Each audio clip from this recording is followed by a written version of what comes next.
Hi, I'm Greg Griffiths. I'm the Technical Commissaire at the Cycling World Championships, and inside we've got the new bike fitting laser jig. So really important tool for this event to make sure that all the bikes are compliant before the start.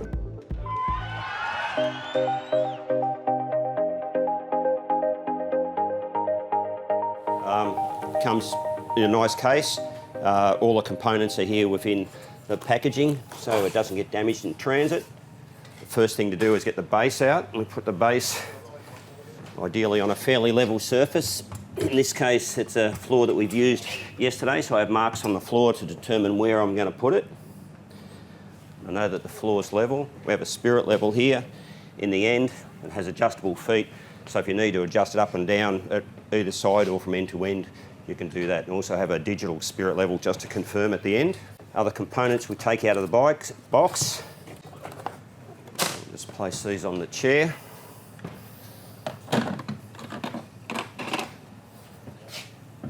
Then there's the shaft with the digital beam.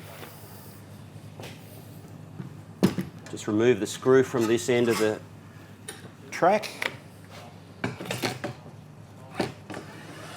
It slides into place. Replace the screw.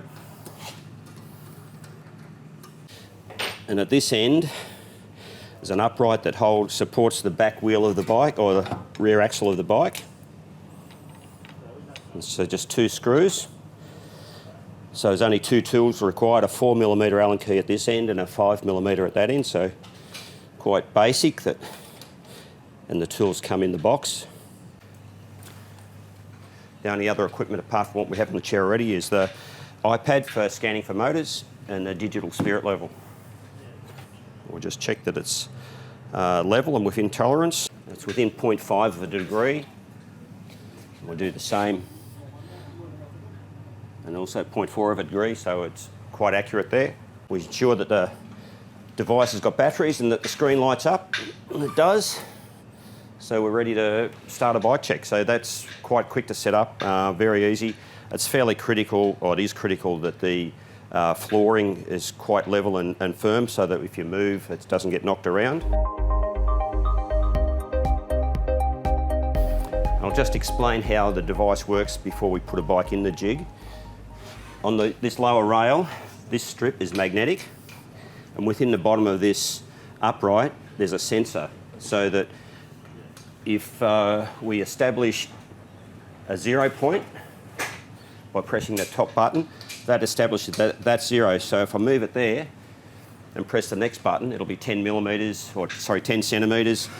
So wherever you are here, it knows how far it's travelled. So once we put the bike in, all measurements for the bike are established from the centre of the bottom bracket axle. So we just line this up with the bottom bracket, adjust it, as I'll show you in a moment, press the button, and then all the other dimensions are easily measured. So it's really simple to use and it's super accurate. So we have the bike coming in here, so we'll put that in the jig. So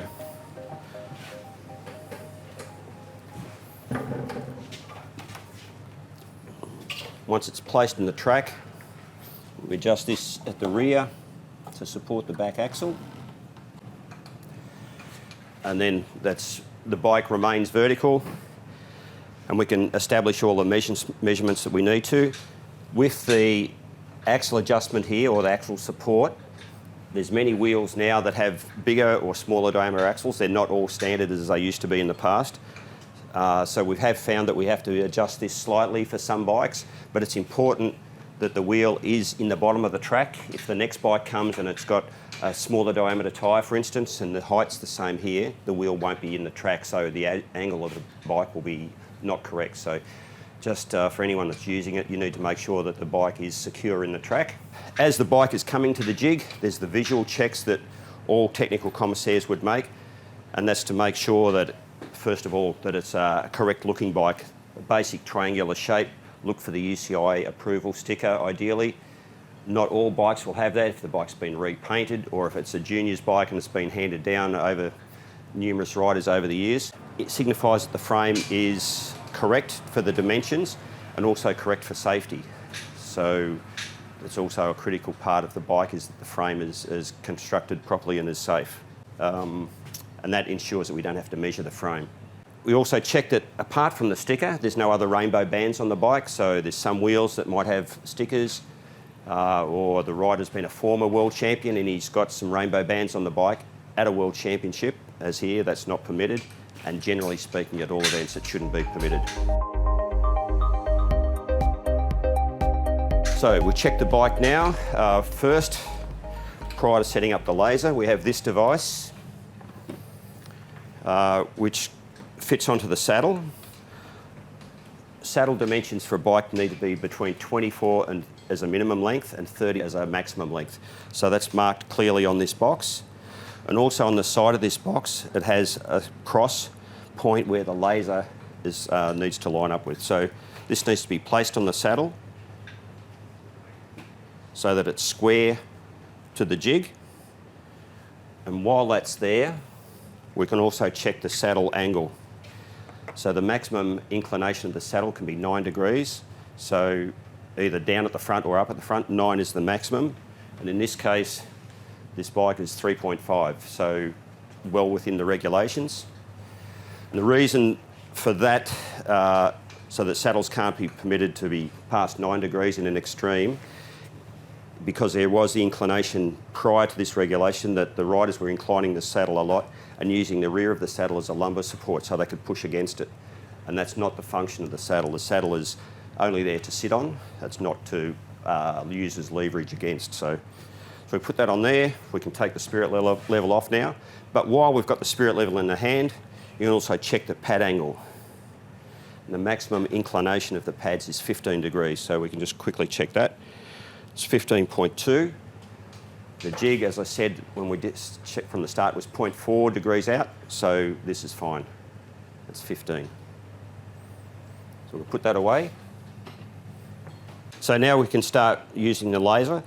It is a digital screen, so the screen can be difficult to see what's actually on it, and sometimes in bright sun situations, the laser itself can be difficult to see. Here, in a reasonably shaded tent, and in this case particularly, red on black, it's very easy to see. Ideally it would be used indoors, or at a velodrome situation would be perfect, but if it's used on the road, it needs to be within some structure to reduce the amount of light. So, as I mentioned, all dimensions are taken from the centre of the bottom bracket axle. These newer Shimano cranks actually have a cross on the crank cap, so that makes the pointing of the laser very simple, because there's a cross already there. Just tighten the nut, and as you tighten the nut, this does twist a little, so you just need to, once the nut's tight, just make sure you've got it located exactly on the centre. Once you're confident that's right, hold that, press the button, make sure the jig doesn't move, and that establishes the 0 point. So from there we can measure the saddle, measure the length of the bars based on this point. In the past we'd have to have a spirit level hanging off the saddle and use a tape measure, and it was very complicated and inaccurate. Then we had the mechanical jig that took a lot of setup, and there was always some discussion as to whether it was square or not, but in this case there can be no argument because everything's perfect. So we have 0. We now slide this up. On the side of the box here, as I said, we have the cross. So we bring the laser to that cross point. Again, tighten the nut. As you tighten it, it does sometimes move a fraction. So you just need to ensure that it's right. It can be viewed from either side, but if you're uncertain, if you look directly on, you can see it quite clearly. So if you look from behind. So we've got the vertical here, which corresponds with the front of the saddle. And on the side here, it also has the angle, the 9 degrees. So if you didn't have a spirit level, you can also use the laser to determine if the angle of the saddle is correct. But we're using the spirit level in this case, and just using this for the forward and aft position of the saddle. So on the screen here, after we've got the top button to turn the laser onto 0, the next one says S, which is for saddle. We'll press that. The light goes green, which automatically tells us that the saddle is correct within the regulations. In this case, it's 5.9 centimetres behind the bottom bracket. The regulation says it must be at least 5, or up to 0 if the rider chooses to have an exemption. So in this case, it's well within the requirements, and the light has gone green. So that's a really quick indication that it's correct. Then we move forward. Just slide this on the rail. Just as I mentioned, we're already established where 0 is, so now we need a back for the laser to shine against. We just slide this device along. Not sure if you can notice here, the line is not complete, so we can just move the jig until the line just becomes visible. And that means it's not being distorted by the end of the aero bar. Then we press E for extension, and again the light goes green, so indicates that not only is the saddle correct, but the bars are also correct. So in this case, the bars are at 78.3 centimetres. The maximum can be 80. So again, within the tolerances. Now, if for instance, the saddle was, and we'll perhaps just cheat a little bit to show you what would happen. If the saddle was too far forward, so we'll just move that there. We'll do another measurement. We'll go back. Start for 0 again.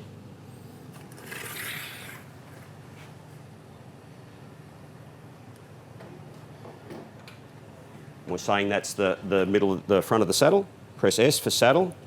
It's now 41 mil. We come down here.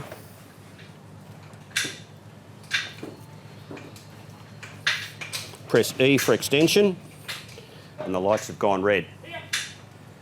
So that clearly shows that if the saddle was forward of the 5 centimetre requirement, that the bars are now too long. So if this was the case, and the bars came back to 75 mil, and we'll just pretend that's where it is there, I press E for extension, the lights will go green.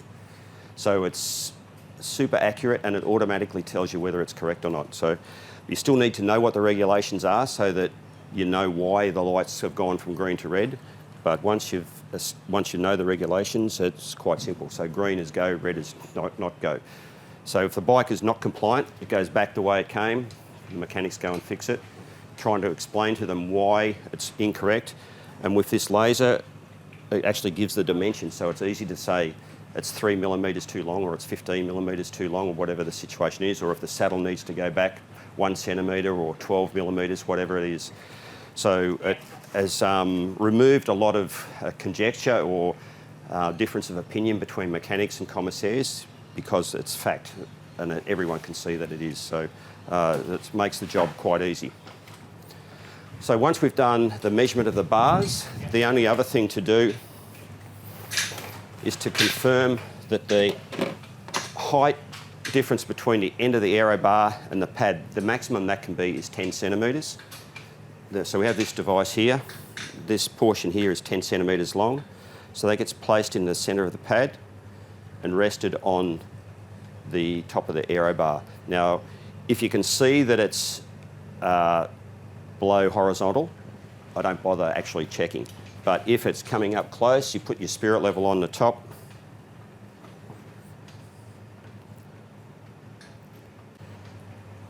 A legal point would be about there if it's 0. But if it's up here, it's obvious that it's more than the 10 centimetres, so the team would need to take the bike away and either lower the end of the bars or raise the pads accordingly. All being well, and that means that the tyre fits correctly in the jig and there's not a lot of adjustment to do there. Most checks probably take around 30 seconds, and that's reliant as well as having 2 people to do the work. So ideally the senior person operating the laser, because that's where the critical measurements are made, with an assistant on this side of the bike who, while in this case I've been operating that side, while I'm doing that, the assistant puts this on place, puts the spirit level on, looks at that, takes that off, measures that while I'm doing this part. So with 2 people to do one bike, it's 30 seconds, maybe up to a minute if there's perhaps you get to somewhere and it's 1 millimetre out and you think, maybe I haven't quite got it right here, so you go back and recheck it. So it may take up to a minute. That's not trying to break records, and I don't think anyone should try and rush doing it. It needs to be done correctly. It is a precise device, so it needs to be treated with care and done correctly, because a small difference makes a big difference at the other end of the bike, so you need to do it correctly. And that's about it. So the jig's really simple to use. I guess the requirements that I've seen over a few days using it, you need to be, I won't say I'm fit, but you need to be fairly active and fit, because there's a lot of squatting and bending, especially if you do 100 bikes in a day, and they've checked twice, that's 200 times, so there's probably 400 squats at least a day. So I can certainly feel that. You need to have reasonably good vision, because sometimes the laser is distorted a bit by light or subdued by light, so you need to be able to see clearly. So it needs to be someone who's operating the jig that's a bit fit and active, that has reasonably good vision and also knowledge of the regulations.